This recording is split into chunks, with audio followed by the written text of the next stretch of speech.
Hey, what's going on, boxing and basketball fans? This is Sean with your host for boxingandbasketball.com, along with my co-host Matthew Rayner. What's going on, Matthew? How you doing tonight?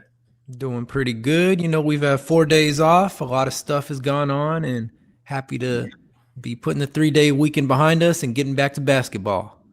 Listen, this is how you know we're dedicated, Matthew. We have a set time twice a week, and right now, Indiana versus Miami Hurricanes is going on, and everybody's watching it. But what are we doing? We're covering our favorite sport. We're the only ones talking about basketball right now. And I love it. And I just got done coming back from yesterday. Just went to the Rockets versus Pelicans game. I was almost at the floor. I was just the third row. I was close to it, but within the next year or two, I'm gonna be sitting. We're gonna be sitting right there on the floor. I ain't What's gonna the be heckling though. what's the verdict? Are they contenders or pretenders? Well, we're actually gonna talk about that in just a little bit because we're gonna Okay. talk about how Kevin Durant passed Dirk Nowitzki. All Yes, right, sir. so we're going to get it started with this, Matthew. First thing we're going to talk about is Shai versus Joker versus Luca, and who the real MVP ladder. So the latest MVP ladder just dropped, and Shai is sitting at number one over Joker and Luca. And are we watching the league quality become Shai's right now, right in front of us? Well, I mean, unfortunately, it looks like maybe, Okay, but maybe he's the favorite to win MVP. But really, is he the favorite, or is he, the beneficiary of some injuries for Mr. Jokic in Denver? Because it looks like, so right now, Jokic has only played 32 games. He's going to miss a little bit more with his injury. So he's hmm probably going to be disqualified from MVP here in the next couple weeks. So okay, if Jokic is disqualified from MVP, which it looks like might happen, he might slip under 65 games. all Luka right, has only played 33 games, so there's a point where Luka might be disqualified. So FTA is going to end up winning the award by default, and it's unfortunate, man. Because look, FTA is a great player. His mid range is hold on, automatic. Matthew. Hold on, Matthew. Real quick, tell everybody why you call him FTA instead of FTA SGA. because he's a flopper. He's just going for them free throw attempts, and it's unfortunate because sometimes he's unwatchable because he's so good. His mid range is automatic. He gets to the bucket with ease, but he's flopping almost every single time doing that. Every single time he's Hey, forcing you contact. know the refs changed the rules about flopping. I mean, they're not really calling it now. Honestly, that whole flopping thing, and we all know it started because of James Harden. Well, it started from James Harden. Before that, it was Ginobili and Dwayne Wade. I mean, look, this has been passed down generations, but at least Ginobili and Dwayne Wade they were coming at your neck, man. They were trying to get a dunk or a layup, and they were coming in the rim and drawing contact. And yes, they were falling on the ground, but at least they were going to the rim to do it. Where Harden started this new trend, and FTA is really taking it to the next level of falling down on jump shots, forcing the contact, unnaturally contorting your body to get close to the defender to force the contact and then fall down. And SGA is doing it almost every time down, and Okay. it's frustrating to watch. He's a great player. He probably should be the favorite for MVP unless Jokic plays 65 games, because you just can't convince me that Jokic doesn't have more impact on his team than any other player. I mean, the way he scores, the way he shoots, the way he passes, the way he makes plays for his teammates. His rebounding is just an afterthought because he gets 10, 11 rebounds a game, but he's doing so many other things on the floor, you're not even really thinking about it. So he's an incredible player, and he's the rare big man that's just as good of a playmaker as he is a dominant inside presence, and he could step out and shoot it. That's just a much better team, Denver, when he's there. Although they're playing very good without him, with Mr. Jamal Murray stepping up. But if Mhm. if Jokic doesn't play 65 games, it looks like it's going to be SGA. He's a great player, one of the better players in the league. He plays for the defending champion, the Thunder, and it's even more impressive now because a lot of Thunder fan, it seems, are souring on J Dub, Jalen Williams, and they Yeah. don't like him as the SGA's co-star. So if you're telling me the rest of the team is struggling, But SGA is still getting his 33 points a game, still doing it efficiently, still shooting 50% from the field. Then good for him from the floor. Good for him. But I'm a little bit tired of the foul hunting. I want to see some rule changes. I don't mind him winning the MVP, but I do want to see some rule changes in the offseason that gets these shooters to stop unnaturally contorting their body to force contact. We didn't come to watch a free throw shooting contest. We came to watch a basketball game, Sean. Okay. And when FTA's out there, it's just free throw, especially when they play my poor Kings, because my Kings aren't going to draw a foul. But every time we touch him, he's going to the line. So he probably deserves it. If Jokic plays 65 games, I'm giving it to Jokic. But good for FTA. Just let's change the rules in the offseason to stop seeing him at the free throw line. All right, well, let's take a look at Shai. So I'm going to read off to let's look at Shai's average right now. He's at 31.9, basically 32 points, 4.5, 5 rebounds, 6.4 assists per game. So he's basically 32, 6, and 5 at the line with strong efficiency. He's scoring at over 30 a night while ranking among the league's top leaders in assists, and he does on a high field goal percentage for a guard, which separates him from the volume of scorers that are, less efficient. Oklahoma is sitting at or nearly the top of the West with a record of 36-8, one of the best in the league. And the Thunder has missed key guys like Jalen Williams, Isaiah Hardison for stretches, yet the team still hasn't missed a beat because of how steady Shai has been. I'm looking at it right now. His stats are beautiful. I mean, his stats are gorgeous. 32 points, 6 assists, 4 rebounds, all of this in only 33 minutes a game because they're playing so many blowouts. They're 35-8, best in the West by far. They finally managed to beat the Spurs the other day, so they're a good team. And then you look at his shooting splits. For a guard to be shooting 55% from the floor. Yeah. No, his numbers are incredible. You can't hate on his numbers. You can't hate on his leadership. You can't hate on all his flopping. I'm tired of that damn flopping. He's a great player. Act like it. Stop. Well, stop who has to correct that? Does Shai have to correct that, or does the refs have to correct that? Well, I mean, if you're SGA, at some point you got to say I'm good enough to where I don't need to make a facial expression and fall down every single time down the court. When you're a guard shooting 55% from the field, averaging 33 points a game in only 33 minutes, you're good enough to not do all the hijinks. But if he's not going to do it himself, which it doesn't look like he's going to change anything about that, then it's up to the league to say, if you're a jump shooter and you unnaturally contort your body to make yourself fall over, because that rule is for player safety, for, not for clearing out the landing area. When they call a foul now, when they don't let them land, that's for player safety. But you're abusing that rule if you drop your feet in an unnatural spot so you can fall down.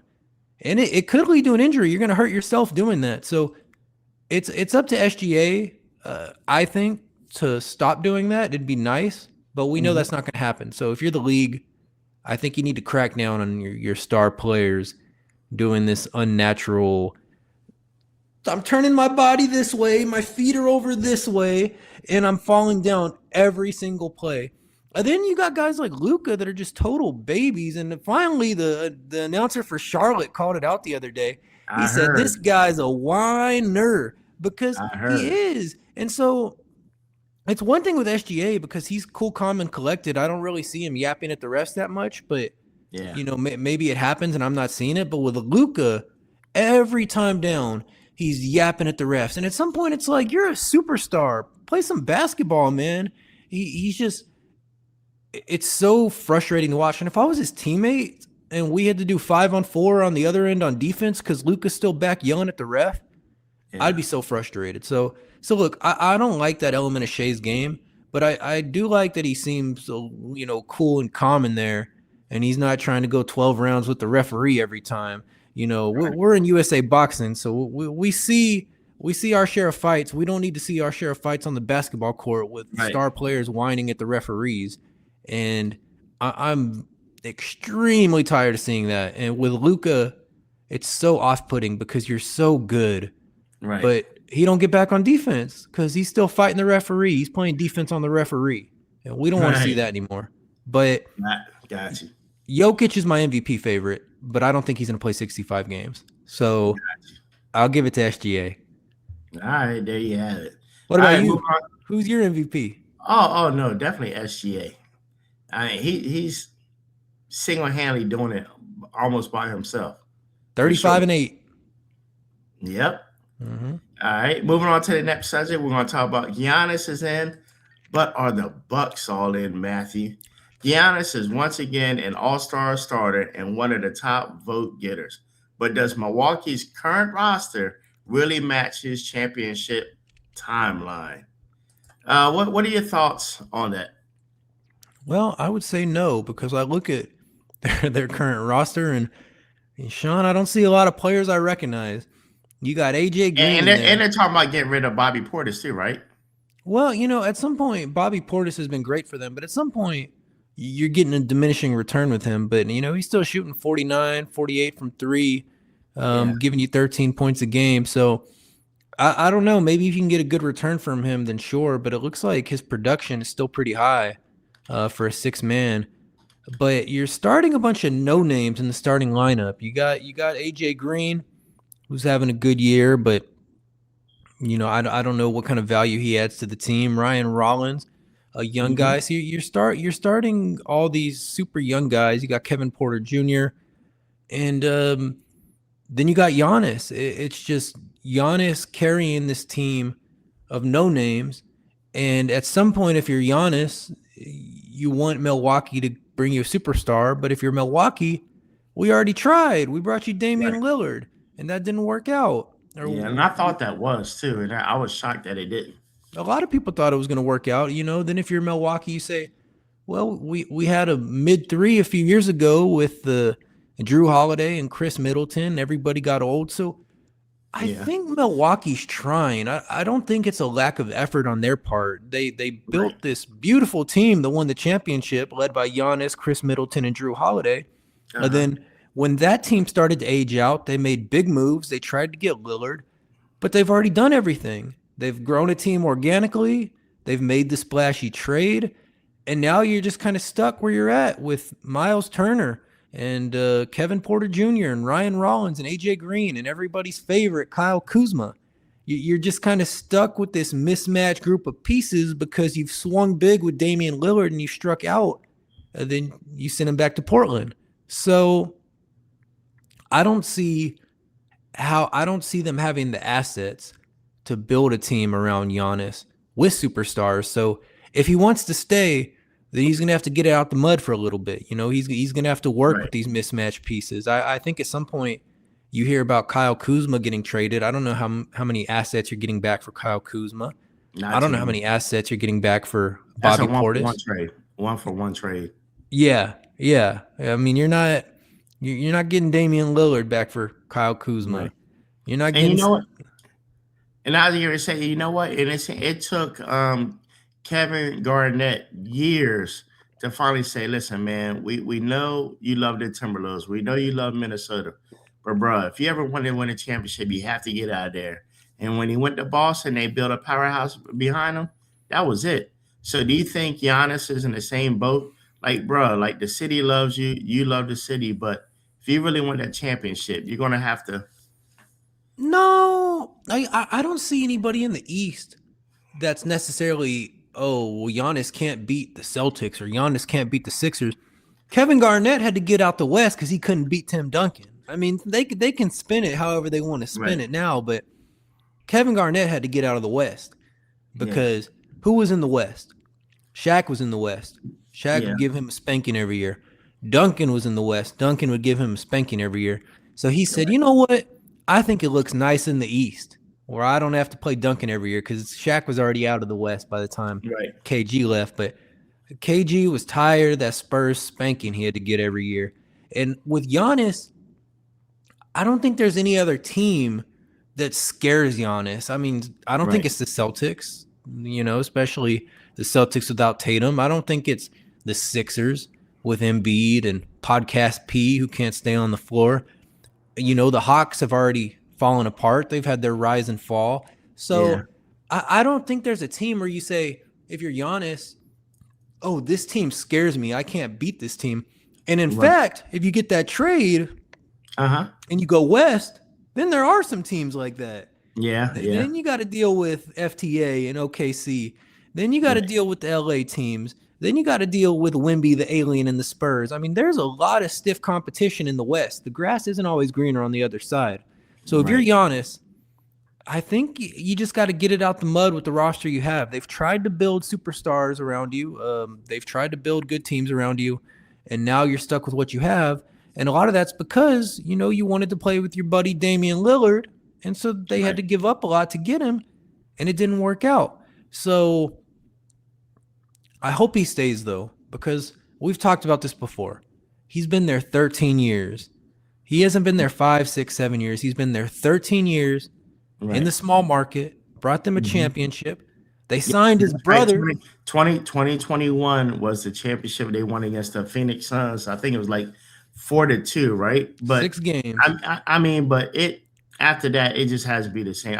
He has to get out of there in order to win again. I just don't think they're going to be able to build around him. I want him to stay. I mean, maybe they can, maybe they can't. But 13 years with one organization, the small market, Milwaukee Bucks, they signed Right. your brother. They signed your Yeah. brother to the team, and Right. they put your other brother on the G League team. His other brother, Alex, went to high school in Milwaukee, or in one of the suburbs of Milwaukee, Whitefish Right. Bay, Whitewater Bay. Uh And huh. so he's They grew up. ingrained in that community. Yeah. Yeah. And I just think it would suck to see him have to leave. And especially if he left to go to like LA or New York or one of these big markets. You've been the leader. You've been carrying the torch for the small market Milwaukee Bucks. Help them. Let's get it back.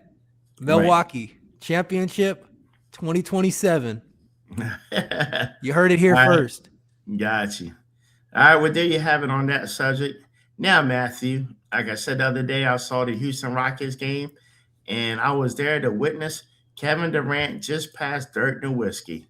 But now the question is, what now? Now, whether this Rockets core with KD, Jabari Shagun, and Thompson are they one trade away from true contention, or is it just a high ceiling regular season team? Do they have what it takes right now? They might. They might. Now, they're a very young team, and young teams that haven't been there before are kind of hard to predict, because even when it was the Bucks when they were young, when it was the Nuggets before they were Mm-hmm. when they were young, before they won their championships, it's always like these new teams on the block always get knocked out in the first or second round. They win 50 games in the regular season, but then they get knocked out in the first or second round. So Uh-huh. Houston was the new kid on the block last year. They won 52 games, then they were the second seed, and then they lose to the Golden State Warriors in the first round of the playoffs. So they say, okay, we're not good enough. Let's get rid of Jalen Green. Let's get rid of Dylan Brooks. Let's keep everybody else, and let's bring in the legend, the GOAT, KD. And so you still have that young core. You still got Şengün. You still got Thompson. You still got Jabari Smith. Uh-huh. You've got the young core. You add Kevin Durant. So the young core has been to the playoffs. They've been there before. They've got a taste of it. They've been the second seed. They've won 7 games with the Warriors. You add KD, who's been there before. This should be a potent team. This should be a team ready to win now. And you have a good coach in Ime Udoka. A serious, a tough, a defensive-minded coach. So you're in a tough division. You've got the Spurs who are surging. You've got OKC, the defending champs. But I think you've got a chance if you're Houston. You have all the pieces. You've got the young core. You've got the rising young big man in Şengün. You've got the athletic point forward in Thompson, although his shooting presents a bit of a problem. You've got the legend Kevin Durant shooting 51%, 39% from three, 89% from the free throw line. You're stout in the middle with Şengün, and then Steven Adams, solid big man backing him up. So what's their weakness? Oh, but he did get hurt just at the game I was at. He had to limp off Adams. So let's hope he gets back soon. But I don't think they have a glaring weakness. And I think Durant's motivated because, Durant definitely wants to win a non-Golden State chip because he's never really got his due for the Golden State chips. Things didn't work out in Brooklyn. They didn't work out in Phoenix. The fans have turned against him to some degree. So you've got a motivated Kevin Durant. You've got a bunch of good young pieces. No, I think they're a real contender. I mean, you were just at the game. Are they contenders or are they pretenders? I think they're contenders. And look, I want to look at the bench. The Rockets are averaging 30.7 points per game off the bench this season. That ranks them 15th in the league in bench scoring. So they're kind of right in the middle of the pack, right? But then you have the depth. When you look at the depth chart, you got Reed Shepard, J.D. Davison, wings like Isaiah Crawford. But then you have the veterans like Steven Adams and Clint Capella, which I don't even think Clint Capella even got in the game. I didn't even see him play. But most of the team scoring and playmaking is part of the starting lineup, right? So I don't know. I think in order for you can have a good starting lineup, right? And I think personally, the teams that have usually, if you're in the top 7, 8 in bench scoring, those are usually the ones that are going to help you get to that championship level. So they're right in the middle. I think it comes down to being matched up with the right people at the right time and injuries on the players on other teams in order for them to actually do it. Because they should have actually blown out the Pelicans the other day. But once they start, well, I hate to say that. I know you will love this, right? Once they pulled out Kevin Durant, they kept giving up the lead every time. And you see it every time they bring the ball up. Where's KD? Where's KD? We got to find him. Like, bro, if you don't see KD within 2 to 3 seconds, bro, attack, do your thing. I agree. I agree 100%. But what I worry about is, so you're right, the bench is the middle of the road. You'd like to see more production out of the bench. And a lot of the issue there is that Fred VanVleet got injured at the beginning of the year. So you'd either have him coming off the bench or you'd probably have Reed Shepard maybe coming off the bench. So you'd be getting more of a scoring kick there if you had VanVleet. But also you want to see improved shooting from Amen Thompson. I mean, Amen Thompson can't shoot. And that game they lost to the Kings, it was Westbrook guarding him. And basically Westbrook was guarding Thompson the way a lot of people used to guard Westbrook, where he would just back up and let him shoot.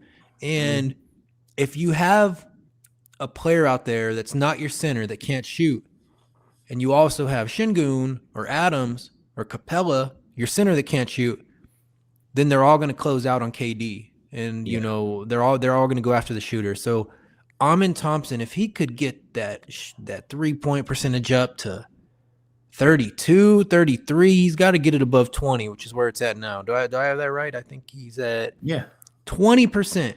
So you want to see that number go up, especially when you also got Şengün in the starting lineup, who's shooting 29.6% from three.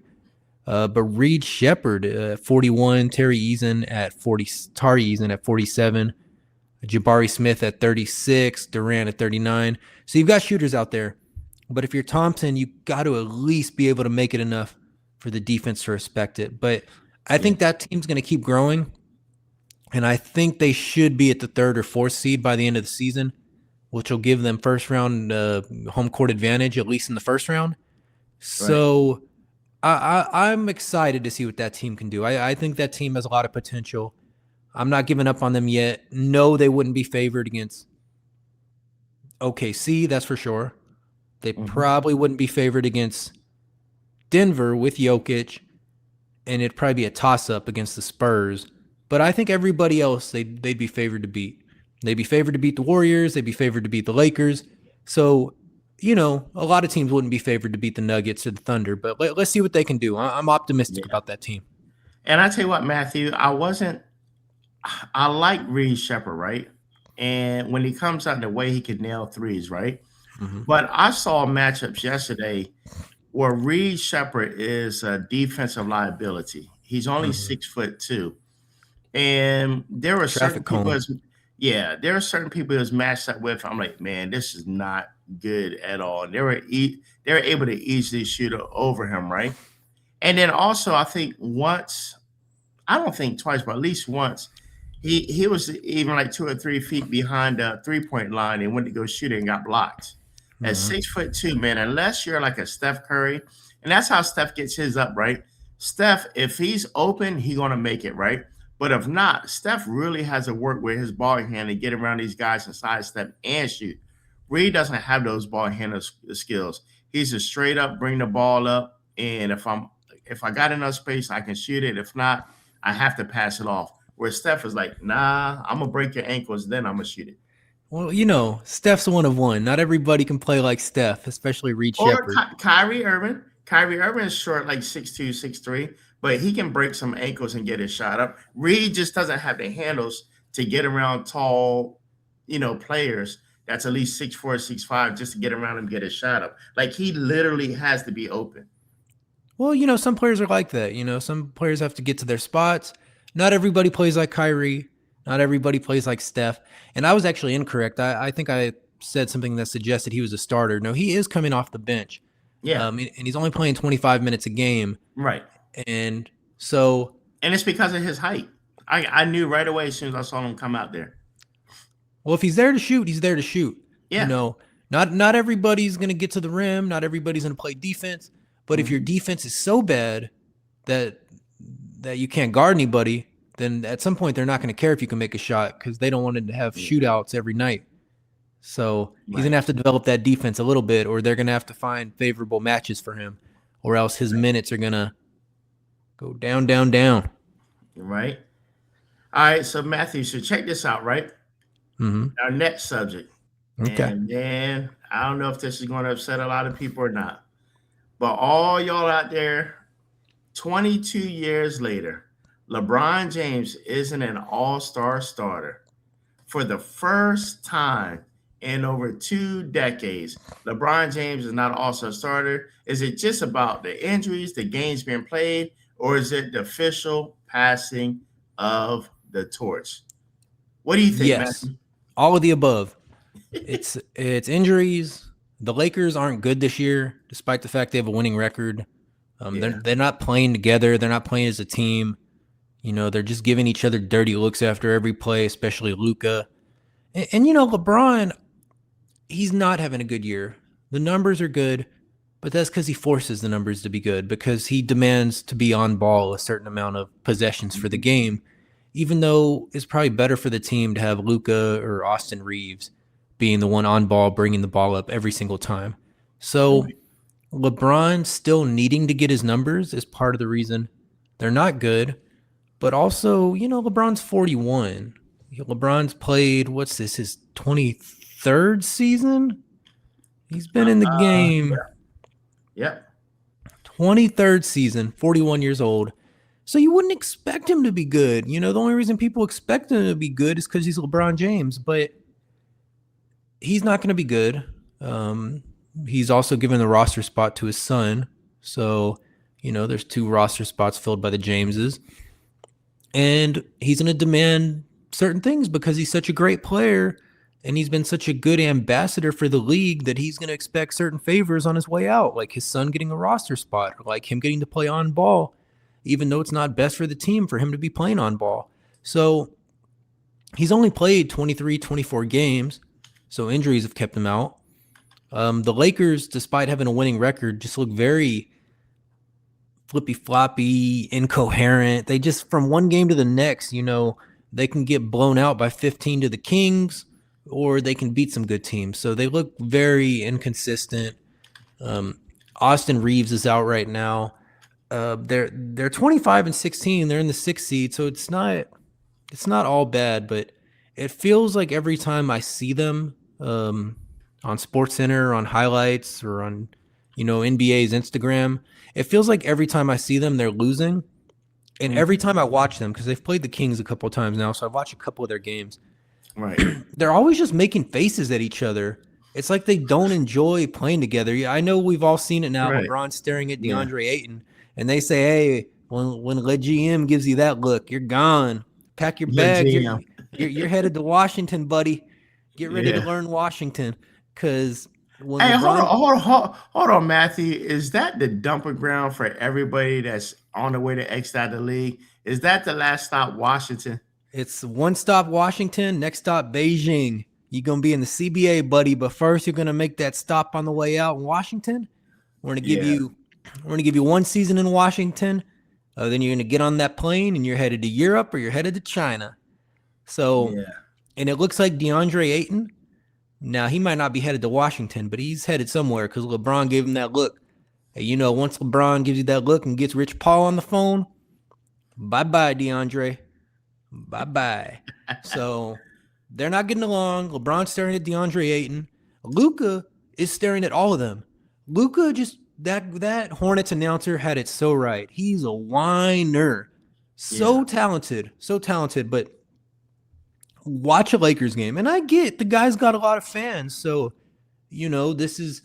it's unpopular to say things like this, but he yells at the refs. He gives dirty looks to his teammates. He's the guy at pickup when you miss a shot that yells at you, that everybody hates. Mm-hmm. Everybody hates playing with that guy at pickup. You miss a shot, and that guy says, "Damn, don't shoot that. What are you doing?" And you're like, "Oh, is this guy going to be yelling at me the whole game?"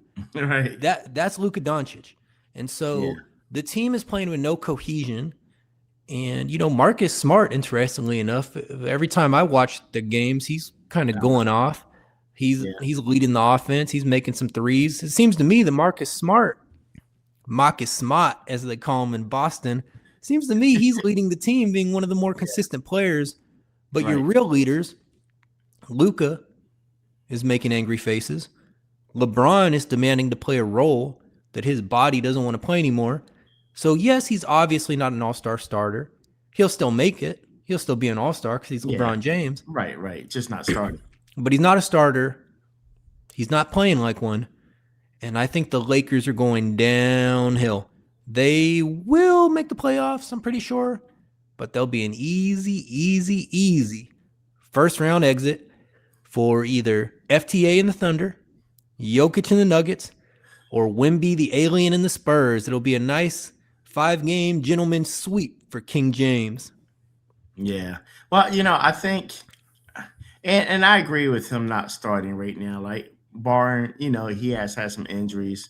He's the kind of guy that, honestly, I know LeBron would never do this, but because of his age and where he's at, he really just needs to take the All-Star off and rest his body, because you really got to save it for the second half of the season.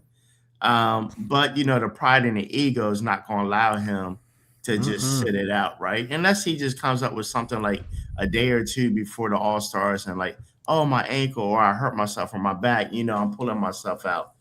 But outside that, but listen, he gave a lot of great years. Yes, he did all he can. He is on the back end of the line, right? And nobody really expects a lot out of LeBron right now, and rightfully so, right? But once again, me, I'm a firm believer. Give the young guys a chance, right? It's like when you're on your job, right? And you want to move up to that position, and those old guys are just staying there and they just hold that position. They just will not give it up. Mm-hmm. I'm like, bro, made your money. Your house is paid off. Your cars are paid off. You got a big 401k account. You got this great big retirement account. Invested it heavily. Like, you never have to work again for the rest of your life. But no, you're just going to keep holding on to that job. And all the young guys are like, bro, will you hurry up and retire so I can get that position? And that's how they got to feel about LeBron right now, because it's not that he's there. I'm sure they would love to learn from him and get mentorship from him. Yeah. It's that he demands to play point guard like 20 to 50% of the possessions. Right. For that team to work, you either let Luka or you let Austin Reeves bring the ball up. And so LeBron, at his age, he'd be doing himself a favor by not demanding to be on ball so much, not demanding to play point guard so much. But I don't think his ego is going to let him do it. And remember, he was in the Olympics in 2024, and they won the Olympics. So he hasn't had much rest over the years. Right. He's making deep playoff runs every time. And he played the Olympics in 24. So take it easy.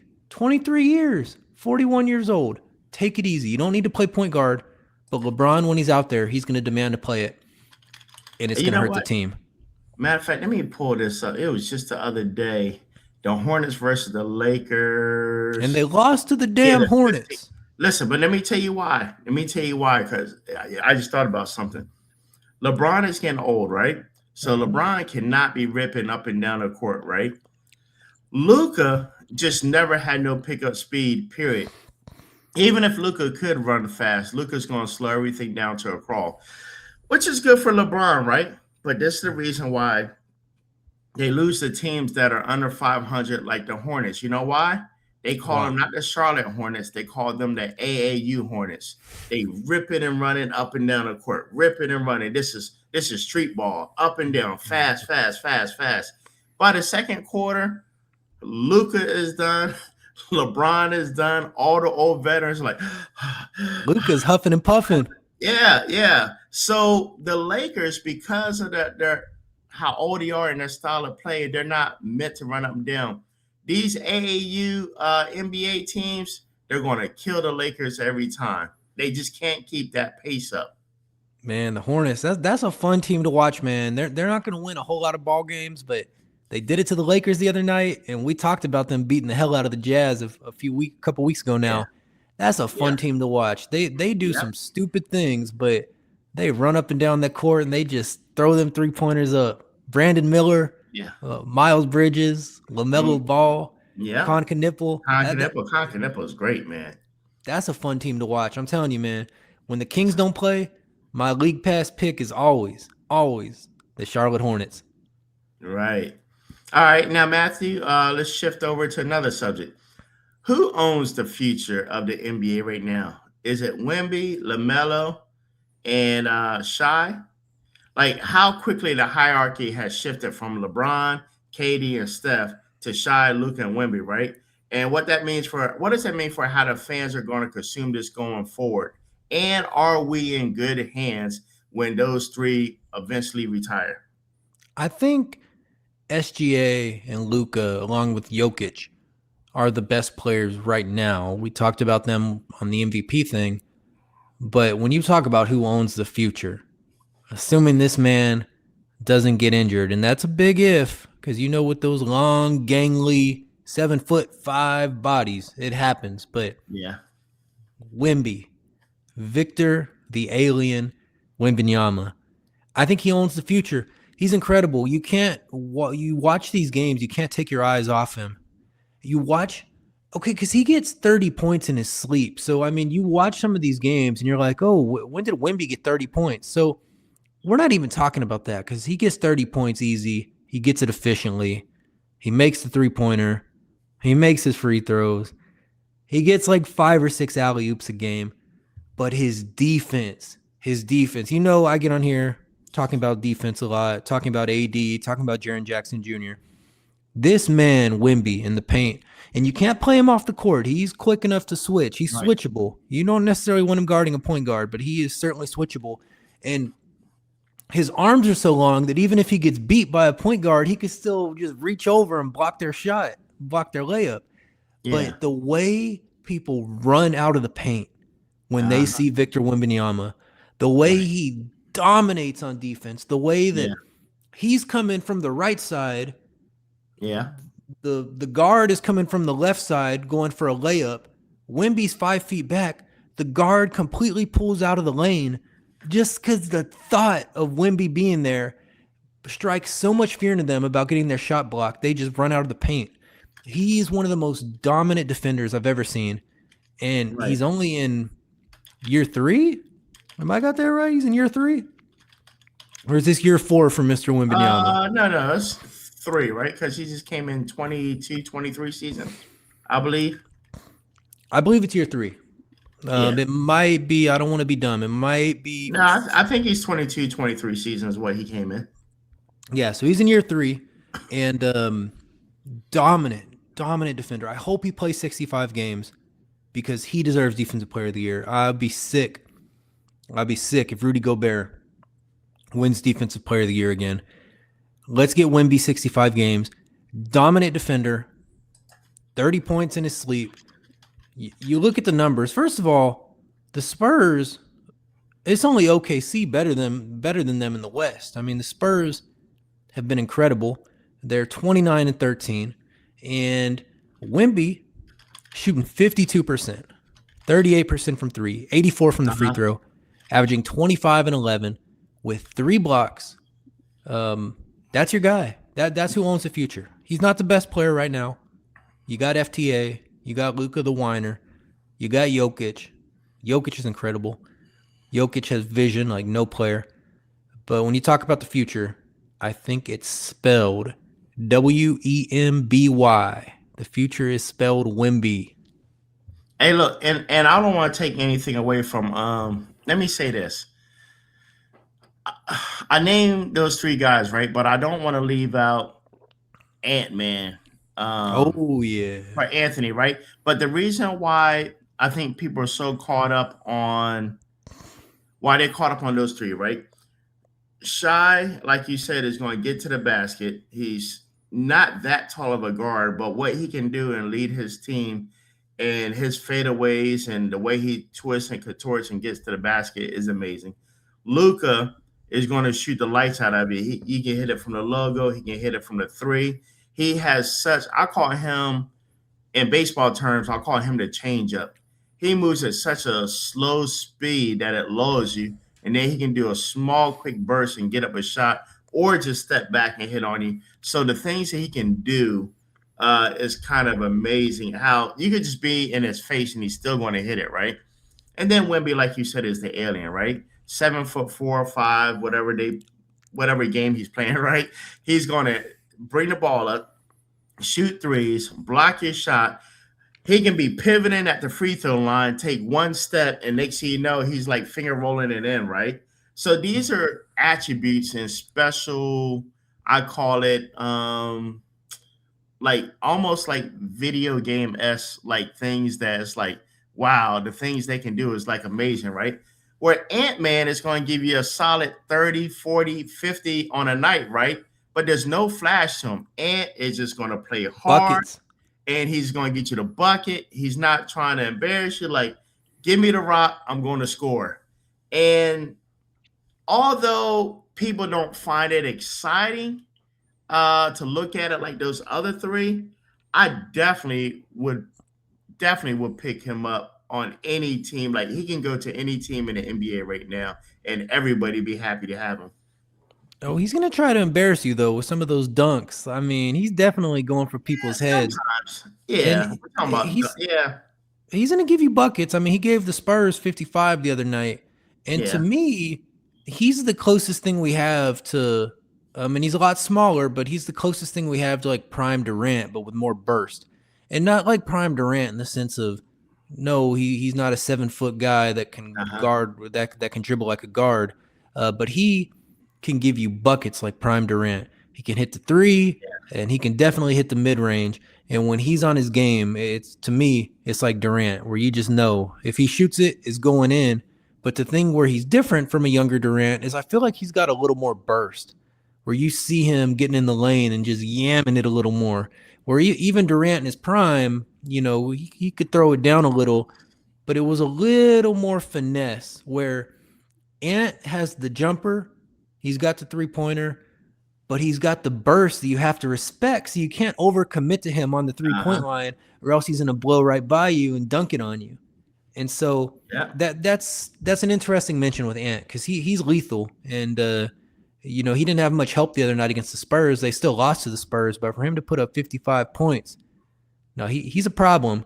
yeah, I'd put him right up there with those guys. And you did mention Luka. I will say about him, because I've been hating on him a little bit. I will say yeah. about him, the move I really like that he's been doing lately, and I see guys doing it now, and I don't know. I can't emulate it when I play because they're so much better than me. They're NBA players, but they Mhm, do this thing now where they're in the lane, and instead mhm. of bursting, they decelerate. Like they take the last step really slow to create space. I don't know if you've seen that like decel Yeah, step. because while they're charging, the defense is coming back, so they kind of don't want the charge. But then you slow your step down, but you're still going backwards. Like, perfect. Now I can teardrop or float it up with a little shot. I love this little decel step, and it feels like everybody in the league is doing it this year. I call it a And change up, like baseball. yeah, You change up. I love this little changeup, and Yep. Luca, despite me hating on him, he's one of the best at doing it. Because you watch those Yeah. games, he kind of bursts into the lane, but then he Yep. slows down on that last step and puts that teardrop up. It's Yep. really a thing of beauty. Yep. Absolutely. All right, and Matthew, we're going to end it on this note. You had sent me something the other day. I read up on this guy a little bit. Last week was anniversary of the passing of Bobby Fields with the Hornets organization. On January 12th in 2000, Fields was killed in a car accident in Charlotte after losing control of his Porsche. And the crash occurred near the Hornets arena, and it just stunned the whole league when it had happened. And what I want to say about that, people hear like the announcers or the broadcasters talking about, hey, this person's 3 and D, 3 and D. If you look up Bobby Fields' career, it's like almost like where that 3 and D started at, right? They Uh-huh. is like, they start talking about the 3 and D. And for those who don't know what 3 and D is, you get down there, you catch and shoot, knock down that 3 pointer, then boom, you're right back on defense, like in the face. Like that's what you're known for, 3 and D, 3 pointer, then right on defense. And if you look at his overall career, like his overall career is like 39% at the 3 point. In one game, one season, he had like 44.1 average on 3 point shooting. That's like Steph Curry numbers, right? Before we Mhm. had a Steph Curry. Um, those 3 and D, you have people like Trevor Ariza used to do stuff like that. All these guys learn from like the Bobby Fields and guys like that. Trevor Ariza, Robert Covington, and there's another guy I was thinking about. But guys like that is what they kind of model their 3 and D after. Matthew, what do you want to share about that? 3 and D pioneer, all defensive contender every year of his career. Yeah. Oh, 39% from three. I'm sorry, and Danny Green. That was the other person I was thinking of. And Danny Green. Yep. And a lot of these guys, learn from a guy like Bobby that Yes. for a while he was the only player in Charlotte Hornets history to have his jersey retired. Yes. Lethal from three, Mm-hmm. great defender, switchable. Mm-hmm. And what the reason I know who he is when I was growing up, Uh-huh. I played a little game called Kobe Bryant's NBA Courtside on the Okay. Nintendo 64. And my favorite Okay. game, Kobe Bryant's NBA Courtside, Nintendo 64. All right. Bobby Fields is dominant. That Charlotte Hornets team, Glenn Rice, Bobby Fields, I think Muggsy's on that team. There's Oh, Muggsy Bogues. Eddie Okay. Jones. Yeah. A lot of really good players on that team. It's so much fun to use on a Kobe Bryant's NBA Courtside. And Bobby Fields is just lethal. He's just incredible. Who else is on that team? I don't recognize these guys. Where is it? Right here. Vladi Divas, Anthony Mason, Bobby Fields, J.R. Reed, Glenn Rice. Anthony There's just Mason. You already said Anthony Mason? yeah, and Okay. it's a super fun team to use. And I just would David be Wesley. David Wesley. I'd be beating the brakes off of cats using the Charlotte Hornets on Del Curry. Can't forget Del Curry, 3 point Yeah. specialist, and so much fun. So that's how I knew who Bobby Fields was. And so I was playing the game and I was like, oh, this guy Bobby's dominant. Why haven't I heard of him? What happened to him? And this was a few years ago. And I looked up his name and I saw that he had passed away. And what's interesting is he passed away in the middle of the season. Right. You got to think about that, like what that does to a team. Like that was a Right. playoff contender. They were Yeah. 49-33. He died leaving the practice facility. It Wow. was in January in the middle of a game. And he died, they say, racing his teammate, David Wesley, Oh man. San Can you Antonio imagine what legend. that does for David Wesley? If that's true, I don't know, but let's say if that is true, what that does to the teammate that you were actually racing. Just think about for the rest of your life, man, if I just didn't want to show off, he got the Porsche, I got this. If I didn't want to show off and race, my teammate be here. That's traumatic for David Wesley too. It's crazy that you say that because you would think it would be for sure. It sounds like it'd be traumatic. But let me ask you this. The season where Bobby died, how many games do you think David Wesley played? I'm not sure. How many did he play? And keep in mind, it happened mid-season. He played 82 out of 82. He didn't miss a Wow. single So game. so he didn't even take no time off for mourning or grief or distraught. He was right Unless back out there.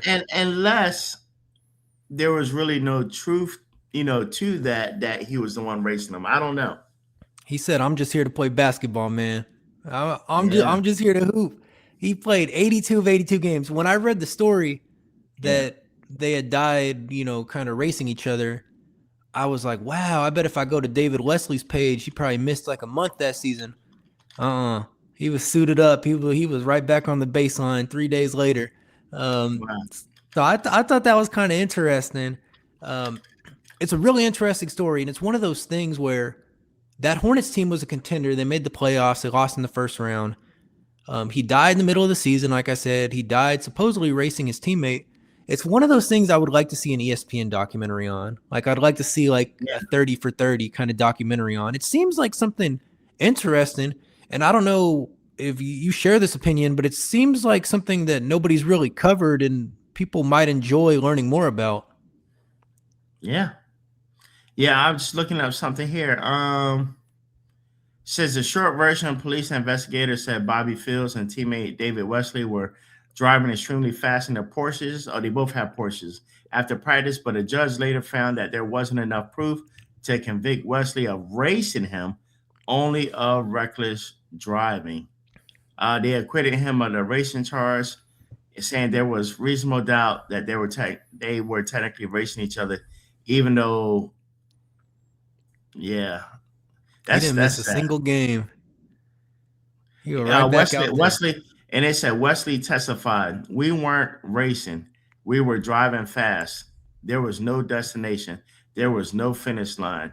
And he has said the accident would haunt him for the rest of his life. But like you said, but he didn't even miss not one game.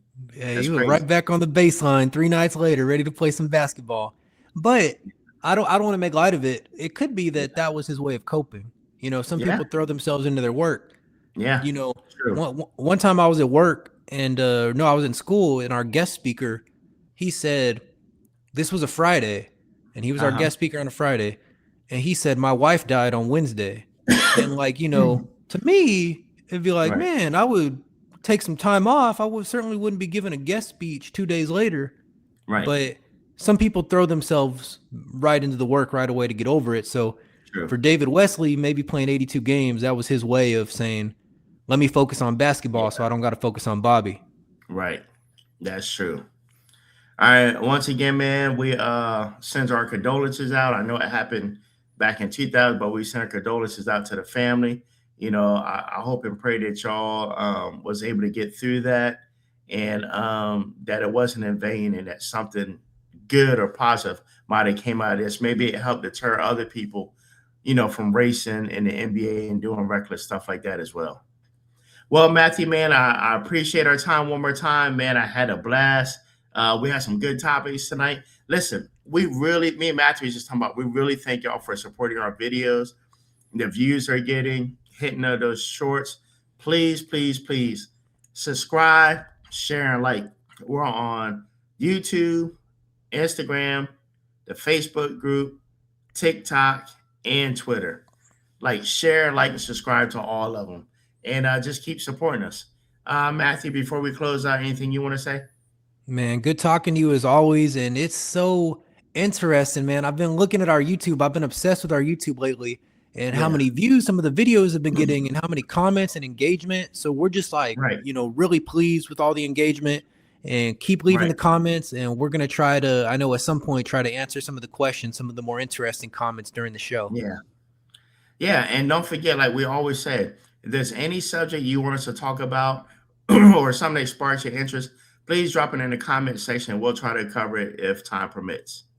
All right. Till next time, Matthew, we will see you back here on Thursday. Have a good night. Night, night.